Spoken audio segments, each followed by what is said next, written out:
여러분 안녕하십니까? 비어있어 보여도 속이 꽉 차있는 시사 깡통입니다. 오늘은 윤석열 검찰총장 후보의 국회 청문회가 있는 날입니다. 지난번에도 제가 윤석열 지검장을 비판하는 동영상을 올렸는데요. 이번 방송에서는 좀 더 이분이 왜 검찰총장이 되면 안 되는지 그 이유에 대해서 말해보고자 합니다. 먼저 윤석열 지검장은 현재 뇌물수수 사건에 대해서 개입했다는 의혹이 있습니다. 윤대진 법무부 검찰국장의 친형인 윤우진 전 용산 세무서장의 뇌물수수 사건이 그런 것인데요. 한국당 주강덕 의원에 따르면 윤우진 전 서장은 지난 2013년 육류 수입업자 등으로부터 뇌물로 받은 혐의로 경찰의 수사를 받던 중 해외로 도피했고 이후 몇 개국을 전전하다가 체포돼 강제 소환됐는데 22개월 후 혐의 없음 처분을 받았다고 합니다. 특히 윤 전 세무서장이 수사를 받는 과정에서 윤 후보자로부터 대검 중수부 출신 이남석 변호사를 소개받았다는 의혹까지 받고 있는데요. 현행 변호사법에 따르면 현직 판검사가 자신이 근무한 기관에서 취급하는 사건이나 직무상 관련 있는 사건 등의 수임에 특정 변호사를 소개, 알선해서는 안 된다고 규정하고 있습니다. 그럼에도 불구하고 이에 개입했다는 건 사법개혁의 기술을 자임하는 검찰총장으로서 너무도 부적절하다고밖에 볼 수 없지 않겠습니까? 물론 아직 의혹 단계이긴 하지만 이게 만일 사실이라면 어떡하려고 하는지 참 걱정입니다. 또 윤 후보자는 본인뿐만 아니라 처가도 말이 많은데요. 특히 처가와 관련한 도덕성 논란은 이번 청문회의 핵심 쟁점 가운데 하나입니다. 윤 후보자의 장모인 채모 씨가 사기 사건에 연루되어 있다는 의혹을 비롯해서 의료법 위반 사건 관련 의혹, 동업자에 대한 무고죄 고소 관련 의혹까지 걸려있는 상태입니다.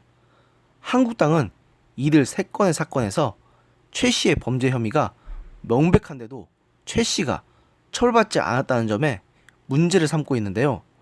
김진태 의원은 관련 사건들 판결문을 분석한 뒤 최 씨의 범죄 혐의가 명백한데도 석연치 않은 이유로 단 한 번도 처벌을 받은 적이 없다. 최 씨를 사기, 사무소 위조 및 의료법 위반 등의 혐의로 재수사해야 한다고 주장하고 있습니다.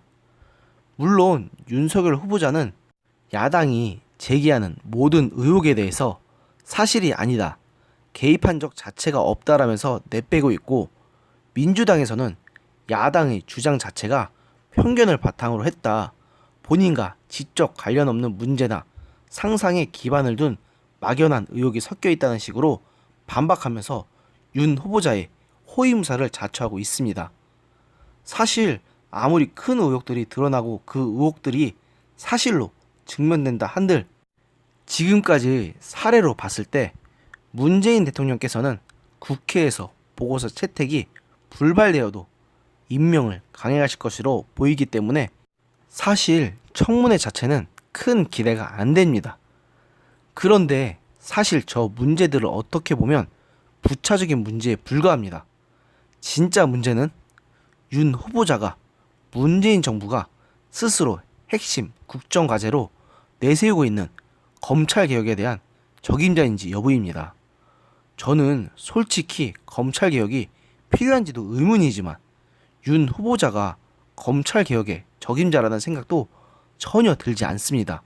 왜 그런지는 일단 윤 후보자가 국회에 제출한 서면질의 답변서의 내용을 들여다보면서 말씀드리겠습니다. 일단 윤 후보자는 앞서 말씀드린 대로 국회에 제출한 서면질의 답변서를 통해 검찰개혁에 관한 자신의 입장을 어느 정도 밝힌 바 있습니다. 검경 수사권 조정과 관련해서는 최종 결정은 국민과 국회의 권한이며 공직자로서 국회의 결정을 존중하겠다.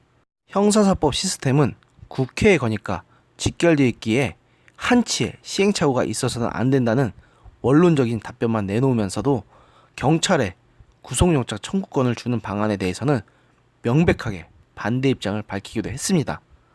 또 공수처 도입과 관련해서도 제도 개편을 통해 국가 전체적으로 부정부패 대응 능력의 총량이 지금보다 약화해서는 안 된다. 공수처 설치 논의도 그런 차원으로 이해하고 있다고 답변하면서 최대한 조심스러운 면모를 보여주었습니다.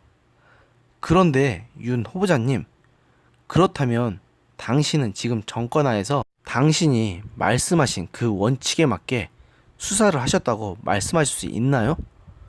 이번 정부 들어와서 제보들이 툭하면 압수수색이 이루어졌고 지난 정권의 적폐를 청산한다시고 전 정권 인사들의 의혹에 대해서는 쥐꼬리만한 것까지 탈탈 털어대지 않았습니까? 그 과정에서 이재수 장군같이 압박감을 이기다 못해 스스로 목숨을 끊은 분까지 나오기도 했습니다. 그런데 정작 현 정권하에 유력자들이 저지른 온갖 비리와 범죄에 대해서는 제대로 파헤치기는커녕 흐지부지 넘기려고만 하지 않았습니까? 그리고 그 중심에는 중앙지검 검사장이었던 윤 후보자님 당신이 있었고요. 당신은 서면 답변서에 국회 등이 수사 의뢰한 사건에 대해 일반적 사건 처리 절차에 따라 수사를 진행하는 것으로 알고 있다. 법과 절차에 따라 공정하고 신속하게 수사하도록 노력하겠다고 답했는데요. 당신이 그런 말을 하니까 진짜 기가 막혀서 헛웃음만 나옵니다. 솔직히 이번 정권 하에서 당신이 얼마나 공정한 수사를 했다고 말할 수 있습니까? 저번에 윤 후보자 집 앞에서 계란 2개를 들고 시위하는 퍼포먼스를 했다가 구속된 상진 아재 사건만 봐도 당신이 그런 말을 하는 걸 보면 진짜 양심에 털 제대로 났다고 생각밖에 안 듭니다. 그런데 언론들에서는 이번 청문회가 황교안 한국당 대표의 법무부 장관 시절에 국정원 댓글 사건에 대한 외압 의혹에 대한 청문회로 변질이 될 것인가에 대해서도 다루고 있습니다. 다들 잘 아시는 대로 윤 후보자는 지난 2013년 국가정보원 대선 여론조작 의혹 사건의 특별수사팀장이었고 검찰 수뇌부의 반대에도 불구하고 국정원 직원들에 대한 체포, 압수수색 영장을 집행한 바 있습니다. 이 때문에 당시 법무부는 윤 후보자를 수사팀에서 배제하고 정직 1개월 처분을 내린 바 있는데요. 윤 후보자는 같은 해 10월 국정감사에서 수사 외압과 관련해 황교안 장관과도 관계가 있는 거 아니냐는 질문에 무관하지 않다고 생각한다고 답하기도 했습니다.